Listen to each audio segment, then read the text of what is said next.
ಬೆಕ್ಕುಗಳ ಮರಿಗಳ ವಿಚಾರಕ್ಕೆ ನೆರೆಮನೆಯವರ ನಡುವೆ ಮಹಾಸಮರ. ಆಸಿಡ್ ಹಾಕುವ ಬೆದರಿಕೆ ಹಾಕಿ ಪೊಲೀಸ್ ಠಾಣೆ ಮೆಟ್ಟಿಲೇರಿದ ವಿವಾದ.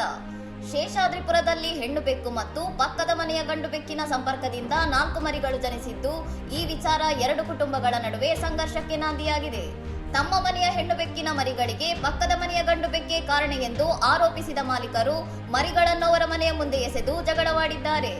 ವಿವಾದ ವಿಕೋಪಕ್ಕೆ ಹೋಗಿದ್ದು, ನಿಮ್ಮ ಮಕ್ಕಳಿಗೆ ಆಸಿಡ್ ಹಾಕುತ್ತೇನೆ ಎಂದು ಹೆಣ್ಣು ಬೆಕ್ಕಿನ ಮಾಲೀಕರು ಬೆದರಿಕೆ ಹಾಕಿದ್ದಾರೆ ಎಂದು ನೆರೆಮನೆಯವರು ಗಂಭೀರ ಆರೋಪ ಮಾಡಿದ್ದಾರೆ. ಗಲಾಟೆಯ ನಡುವೆ 4 ಮರಿಗಳು ತಾಯಿಯಿಂದ ದೂರವಾಗಿ ದಿಕ್ಕಾಪಾಲಾಗಿದ್ದು, ತಾಯಿ ಬೆಕ್ಕು ಮರಿಗಳಿಗಾಗಿ ಅರಸುತ್ತಿರುವ ದೃಶ್ಯ ಮರುಕ ಹುಟ್ಟಿಸುವಂತಿದೆ.